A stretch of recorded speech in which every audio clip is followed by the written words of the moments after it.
to take the main power offline. The radiation. There's no radiation. I want to welcome you to this video tour. We have here with us a screen-used engineering radiation suit from the TOS movies. Oh, wow. We'll be taking a detailed look at this specific costume, of course, but there were quite a few variations of these over the movies, which I'll also mention as we go. I like that the trainees wore red, like Raphael from the Ninja Turtles. Okay. I want to thank the owner of this costume, Ray Minarsik, for letting us examine it and make this video for you. Thanks, Ray. Hey, like radiation. That's probably why I bought it. That makes sense. I also want to thank my Ko-fi supporters. If you enjoy this video, please support my costume research on Ko-fi. Also, I have a special gift for you at the end of the video. Is it coffee? No?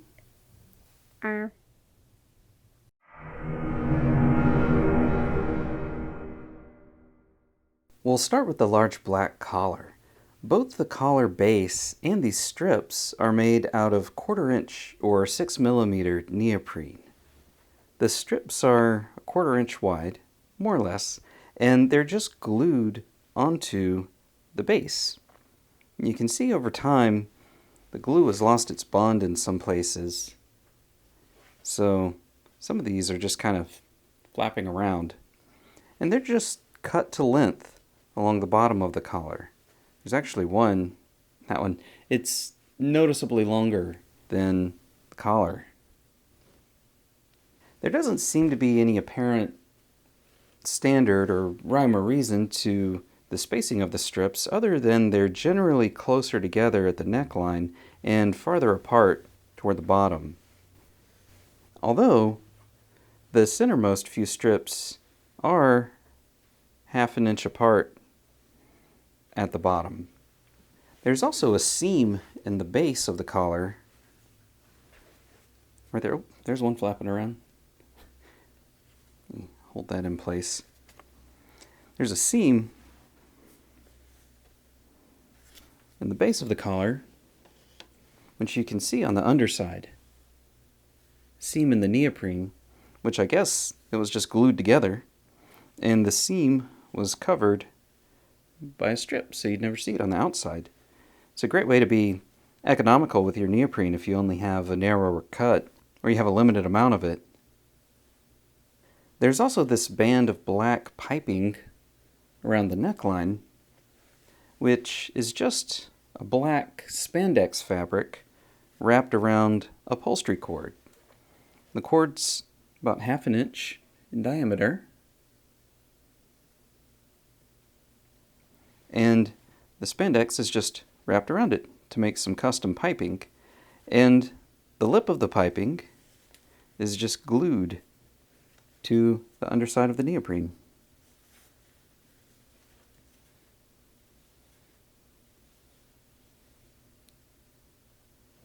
Interestingly, neither the band of piping around the neckline or these accents over here were on these collars in the motion picture.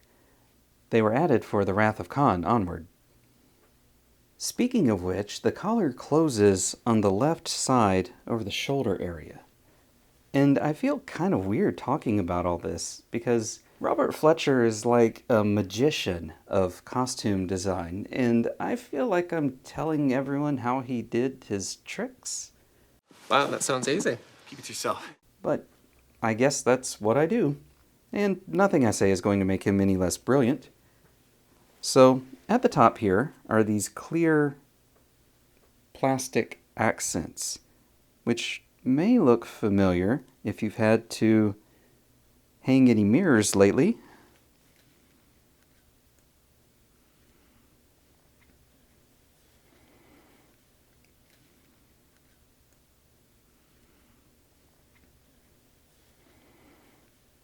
You can see they're actually little plastic mirror mounts.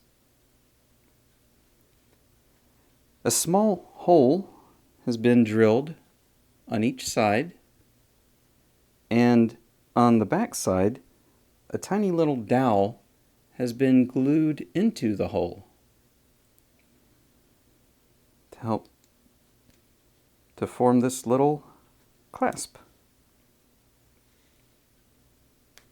And these little mirror mounts, these little accents, are attached to the neckline piping with upholstery rivets.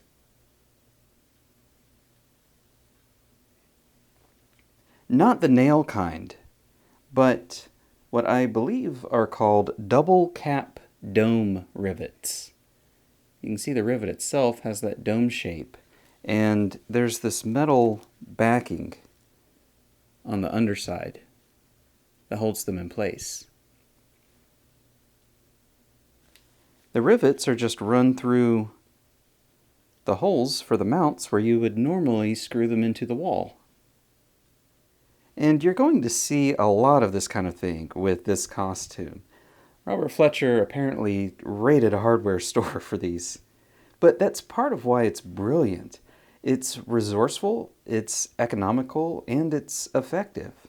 So much of this costume looks vaguely familiar, but you can't quite put your finger on how or why, and it all adds up to this incredibly detailed costume. But I'm getting ahead of myself. Anyway, the little dowel and hole are a nice idea, but obviously that's not enough to keep it fastened. So behind the clear accents is a small black snap on the ends of the piping. And then it opens with overlapping hook and loop tape. On the front overlap, the hook and loop tape, also known as Velcro, is just glued into place on the underside. But on the back underlap, there's a strip of the Velcro zigzag stitched along the edge to a length of grosgrain ribbon. And the ribbon is glued to the underside of the neoprene, while the Velcro extends past the edge to form the underlap. There are also these opposite strips of the Velcro along the vertical edges. So here's the front overlap. Here's the fuzzy side, the loops, and then on the vertical edge, you have the hooks, the opposite side. Same thing on the back. You have the scratchy side forming the underlap. Then you have a little bit of the fuzzy side on this vertical edge right here. So they not only fasten this way, but also this way too. And there's this little piece of black felt right here, presumably to protect the wearer's neck from the snaps and the backs of the upholstery rivets. There's another little length of Velcro glued to the underside of the center front to help fasten it to the jumpsuit. In The Wrath of Khan, Fletcher introduced different collars for the trainees, which were not made out of the neoprene, but were made with a red fabric with a couple other accents on the front.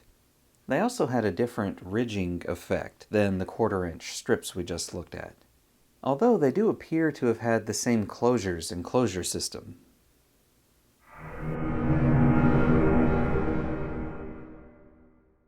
Now we'll look at the jumpsuit, and as you might imagine, there's a lot going on with this.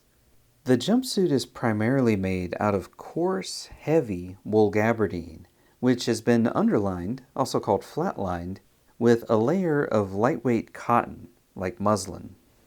Although the chest circles, as I call them, are actually made out of a knit fabric that's a slightly different color than the jumpsuit wool gabardine. The fabric is way more of a cream color than I was expecting. I was expecting an off-white, maybe like a natural, unbleached kind of color, but this goes way beyond that. well into the cream range, even kind of a beige color. Just for comparison, here's a piece of white cotton twill. And here is some natural undyed cotton denim. So you can see how much darker the screen used fabric is compared to this, and especially pure white. To give you an idea of the fabric color, Pantone 468U is the closest that I found.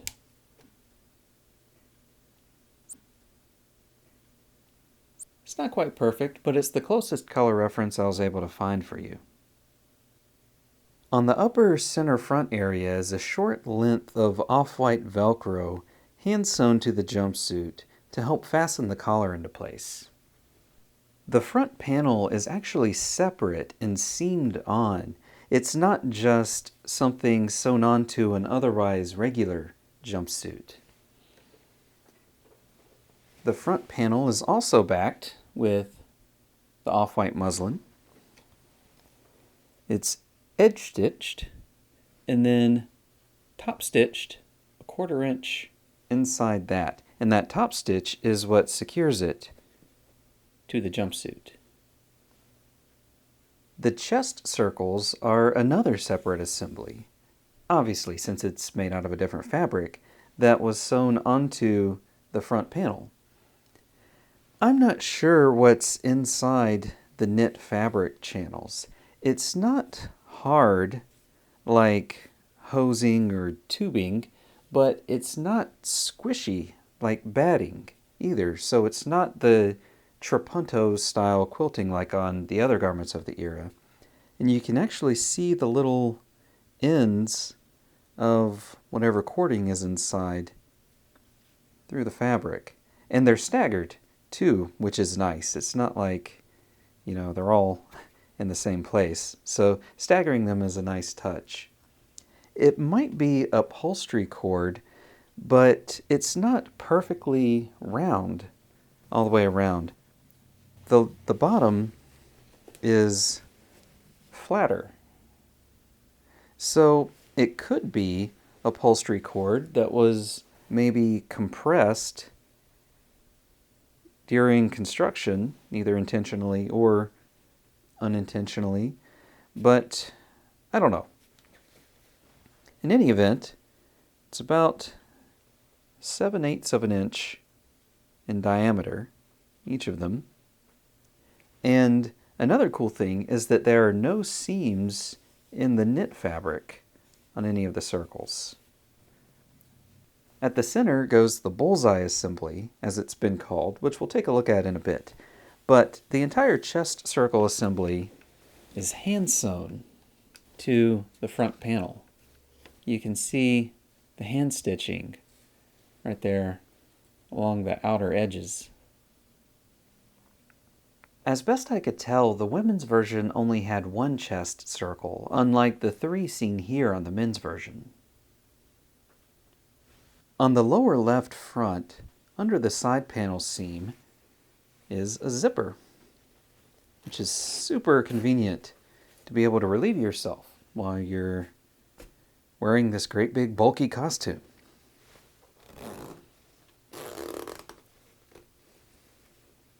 I don't know if the women's version had this zipper, but my guess would be no, for obvious reasons.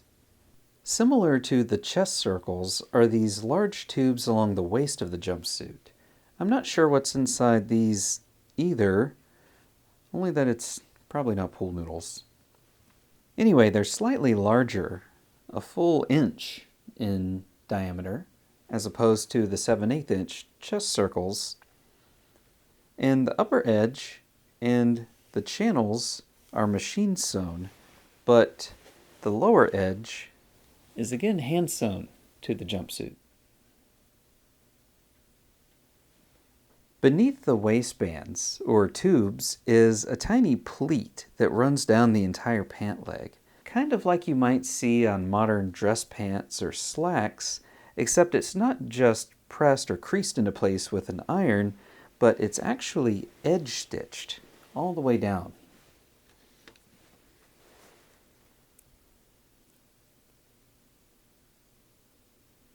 At the bottom of the pant legs are white elastic stirrups, which went under the wearer's heel inside the boots to help hold the pant legs into place. And the stirrups were fastened into place at the bottom of the pant leg with square-shaped top stitching. The back of the jumpsuit is relatively plain compared to the front.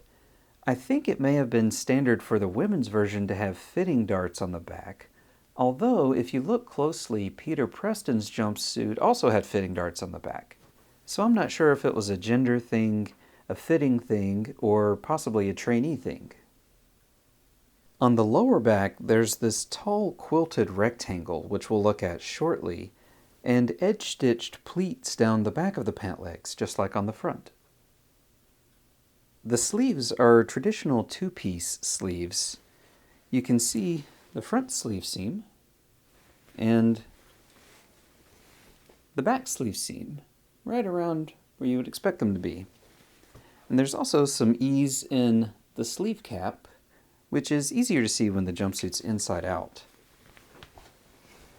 Then at the elbow, we again have a trio of large bands or tubes, basically made the same way as they were on the waist, except these are only 3/4 of an inch in diameter. Like with the waist, the upper edge and channels are machine sewn, and then the lower edge is hand sewn to the sleeve.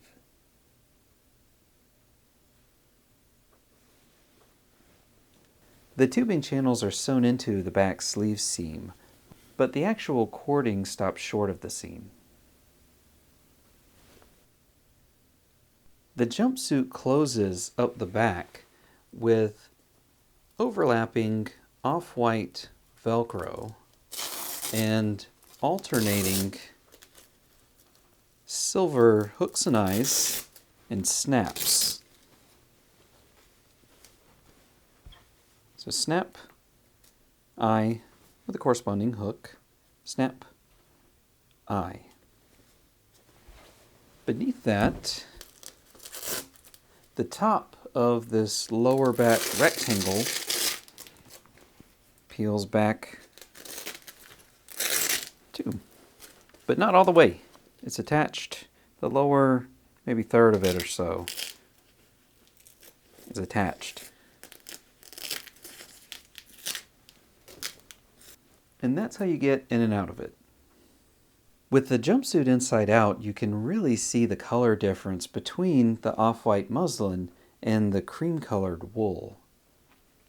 The neckline was simply turned under and hemmed, and the upper front seam allowances are quite wide but uneven for some reason. You can also see these irregular allowances for the front panel, so it's nice to know that that seam can be used to fit the jumpsuit to a specific person. And if we zoom in, you can see the hand stitching for the chest circles. Same thing with the waist. You can see the machine stitching along the upper edge and the two channels, but then the hand stitching along the lower edge. On the upper back, you can see the production tag, Paramount, with the size 40. The number 40 is also written in pencil on both sides on the muslin underlining. They really wanted you to know it was a size 40. And up above, the number 72, which I assume is just the wearer's ideal height in inches, which would be 6 feet. And here you can see what I was talking about earlier with the slight ease in the sleeve cap, which was gathered down to size.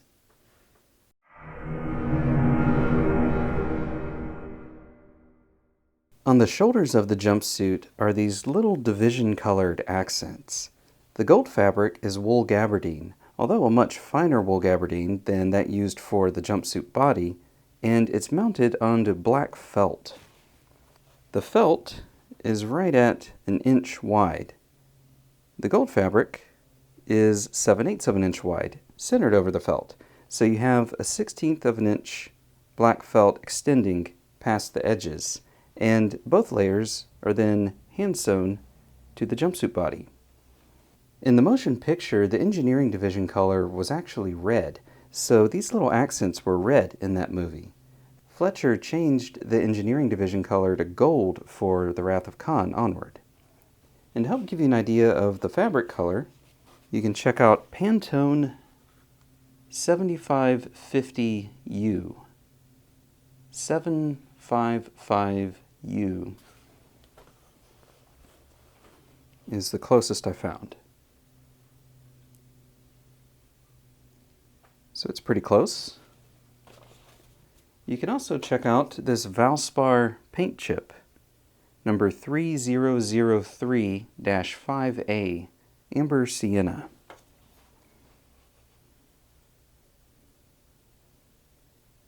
So you can see it's quite close. And finally, there's a Coats & Clark thread, number 7010, 7010, called Cider. That's the closest I found. It's not quite perfect, but like I said, it's the closest I found, and you could probably get away with sewing with that.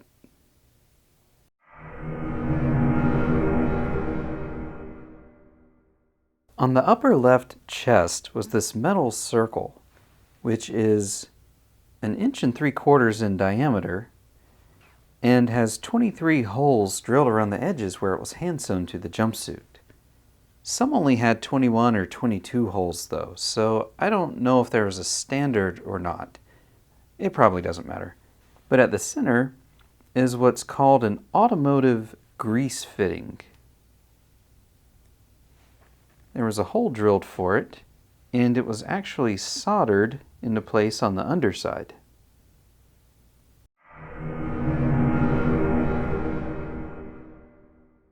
Also included with the costume was this name tag.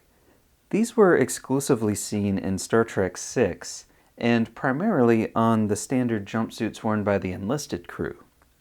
The tag is 63 millimeters wide and 18 millimeters tall, or not quite 2.5 inches wide and about 11/16 of an inch tall. There are 2 pins on the back, asymmetrically spaced. I'm not sure what else to say about this one. It's a name tag.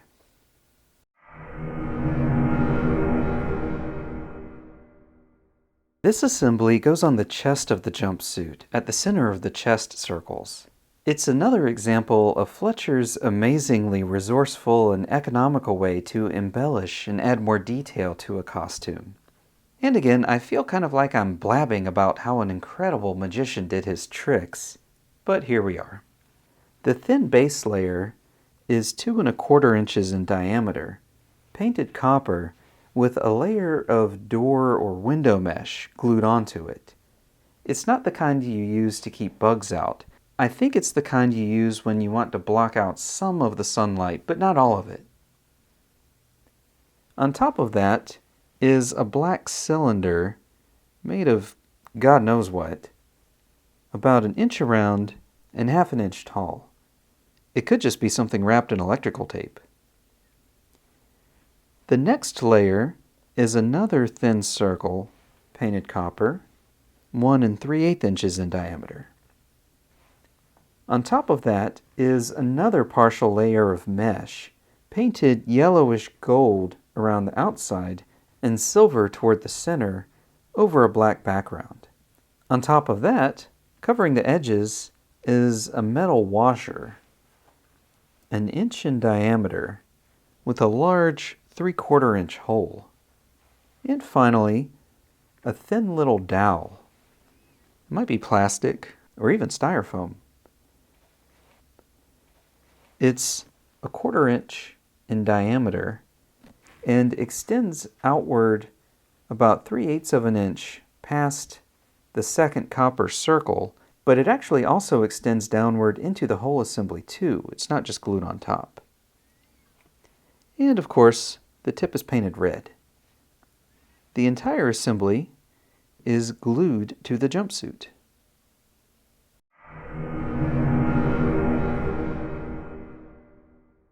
Above the wearer's waist are these two large, heavy metal buckles. The brand name is Edelrid. I don't know if I'm pronouncing that correctly. Edelrid. Climbing gear, like belay harnesses.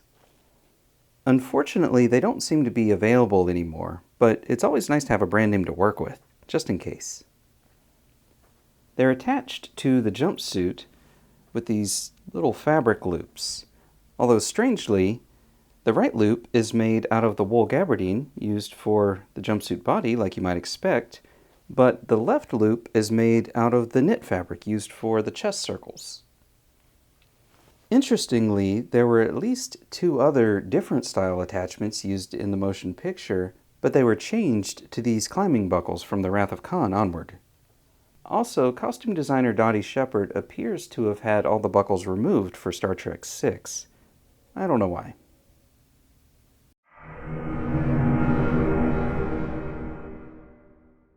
On the wearer's left hip was this neat rectangular accent. I'm 98% sure this is a reflector box of some kind, like you might see on the back of a trailer. Again, a cheap thing Fletcher probably found at the hardware store. Unfortunately, no brand name is visible anywhere, and I haven't been able to find another like it. It is from over 40 years ago, so it's possible they're just long gone. But I do have some suggestions for making a replica, which I'll mention in my tutorial. As you can see, the plastic box is accented with custom piping along the edges. The corners are mitered, and the lip is glued to the underside of the plastic box, which is also covered with a layer of off-white felt.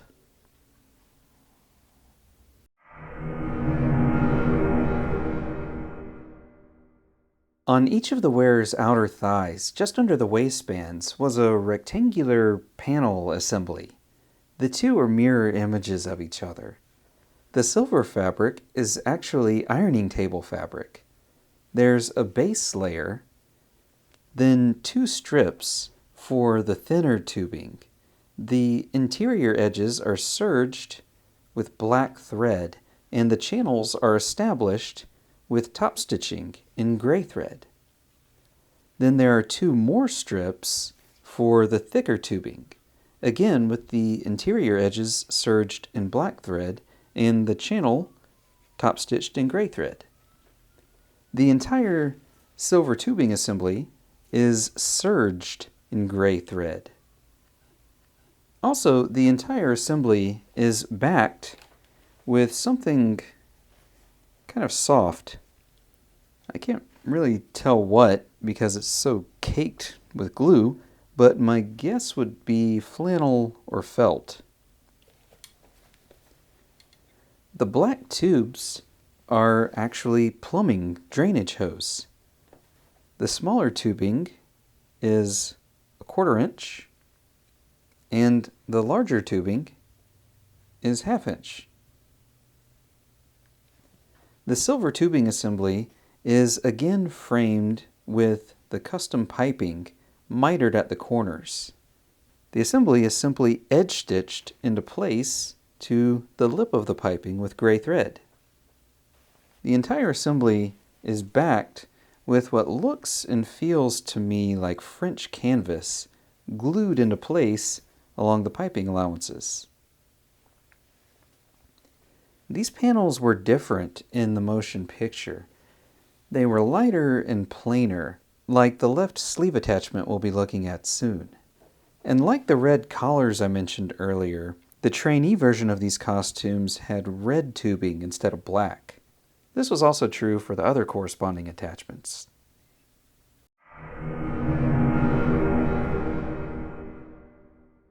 As I mentioned earlier, on the lower back of the jumpsuit is a tall quilted rectangle. It's made of self fabric and quilted with what feels like high loft batting. It partially unfastens from the jumpsuit with 2 strips of off-white Velcro on the underside. And here you can see the off-white cotton backing.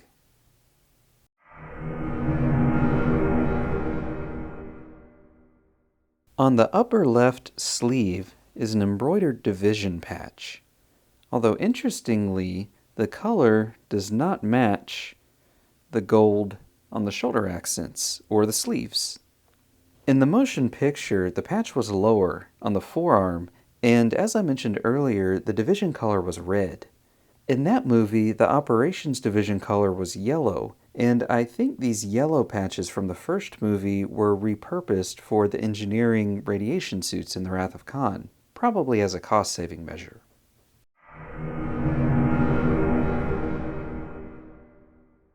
Also on the left sleeve was a panel assembly, similar to those on the outer thighs. The silver fabric is again ironing table fabric, with 8 of the 1/4-inch black tubes.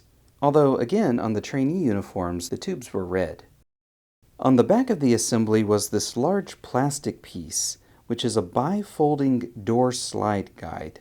And I need to credit users Tim and Flagweaver on the RPF, along with Eric Olds, of course, also known as Felgacarp, for identifying this piece over a decade ago in Eric's costuming thread there.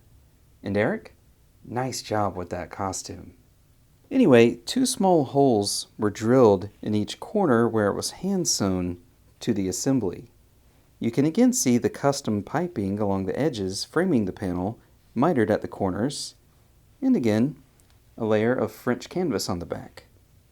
Like the thigh panels, these were different in the motion picture. Plainer, somewhat shinier, and more minimalist, which kind of went with the sleeker, shinier refit vibe Robert Wise established, as opposed to the more lived-in and mechanical feel Nicholas Meyer wanted.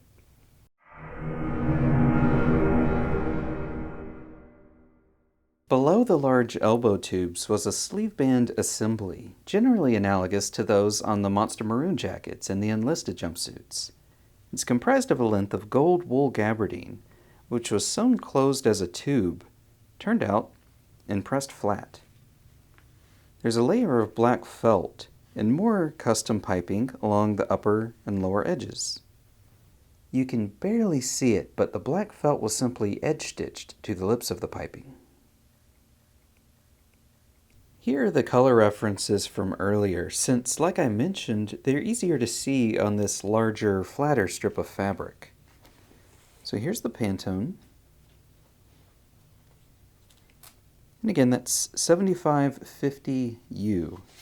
755U. Here's the Valspar paint chip, Amber Sienna 3003-5A.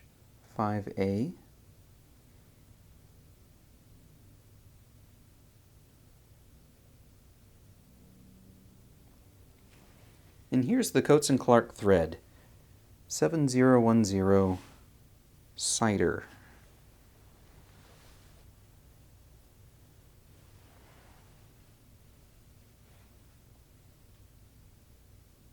These were not on the costumes in the motion picture, but they were added for the Wrath of Khan onward. Also, trainees were gold on the shoulders, but on the sleeves they wore red with a diagonal gold stripe.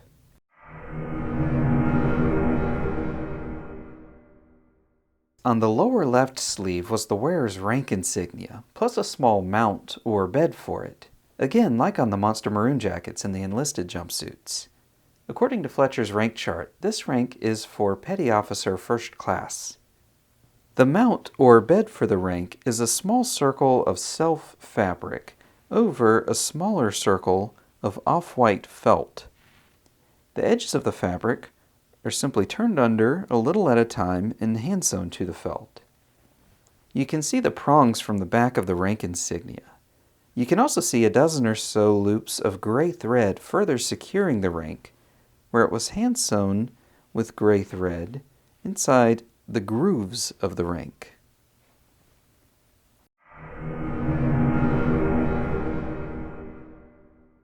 Of course, two essential components of this costume are the gloves and the boots, which we'll look at next. The gloves are retail utility gloves, brand name Eris.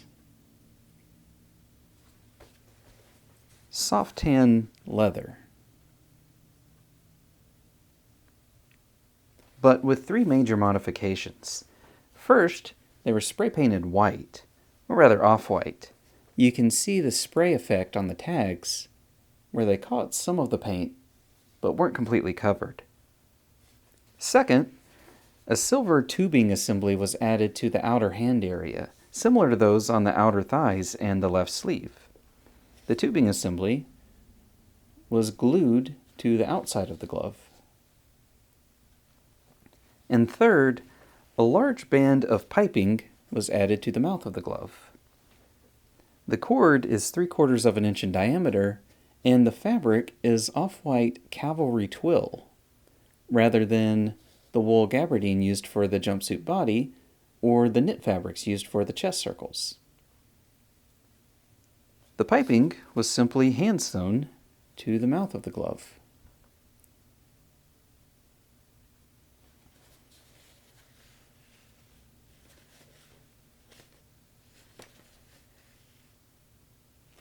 Unfortunately, these are also no longer available, although again, it is nice to know the brand.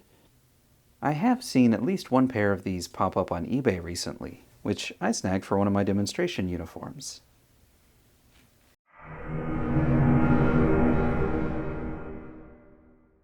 Last but not least, we come to the boots. I'm not at all an expert in footwear, custom or otherwise, so I'll just describe them for you as best I can, and I hope you find it helpful. On the bottom of the sole are the words Saba, or Saba, S-A-B-A, not sure how to pronounce that, Oslo, made in Italy. I think this is the brand name and boot style, but I'm not sure. Again, it seems like these are not available anymore, so oh well. Whatever they looked like before, they've been heavily modified anyway. Except for the large black sole, they've been completely covered with off-white cavalry twill. 2 large bands of piping were added to the top of the boot. Both of them are 1 inch in diameter, and I think they were hand sewn to the top of the boot, but I can't quite tell because it's very stiff and they're on there very tight. There's also this circular accent on the outside of the boot, which has 3/4 inch cord around the outer edge, and the middle was quilted with high loft batting. On the front of the boot is this tall accent, vaguely shaped like an Erlenmeyer flask, with a small triangular insert seamed on at the bottom, and various rows of top stitching running parallel to the edges.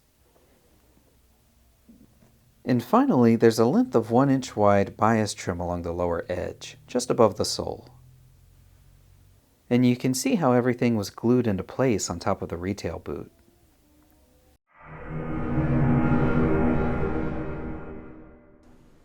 One last thing I want to mention is that there was one other neat, more obscure orange variant of these uniforms.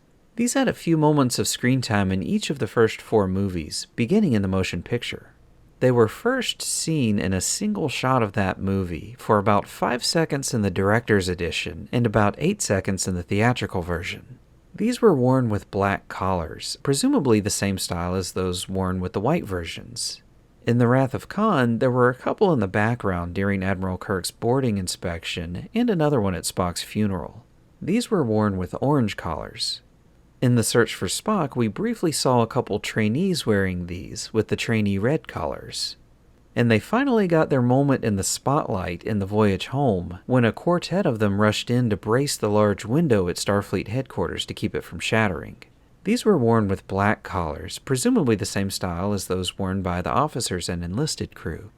Probably the primary difference with these orange variants is that the thigh, sleeve, and glove panel assemblies were also orange, rather than the silver ironing table fabric, and the edges were either covered or bound with black trim instead of overlocked in a matching thread color. The door guide hardware was also painted orange. At least some of these orange costume variants had hoods, but I don't think they were ever actually worn on screen, just held. And at least one of them appears to have had a corresponding helmet, which had one fleeting moment of screen time during the aforementioned shot in the motion picture. None of these orange costume variants appear to have had buckles of any kind.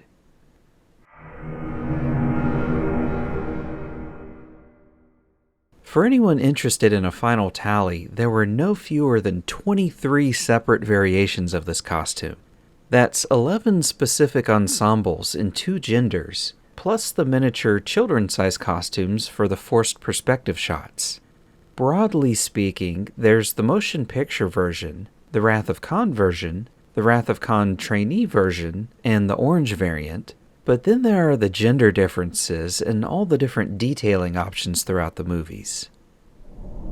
So, if I wear a radiation suit, will it keep me from getting superpowers? You know, from that kind of radiation. I don't think it works like that. So, you don't think wearing it will keep me from getting superpowers? Probably not. Okay, thanks. Anyway, as promised, I have a special gift for you. I patterned this costume using a technique that I learned in this book, 101 Sewing Secrets, and I'm putting the pattern that I extrapolated from this costume up on my blog where you can download it for free. You have a blog? Yeah. Anyway, you can download the pattern on my blog at www.StarTrekCostumeGuide.com. Ask your doctor if it'll keep you from getting superpowers from radiation before you wear it, though. If that's a priority for you. If you enjoyed this video, if you found it interesting or helpful and would like to see more like it, please support my costume research on Ko-fi. I'd love to make more videos and resources like this, but they take a lot of time to put together, so anything you can contribute will help and be very much appreciated. I need a lot of coffee.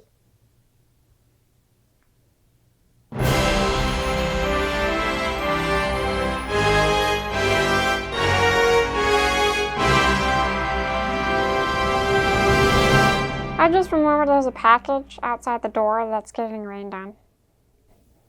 Oops.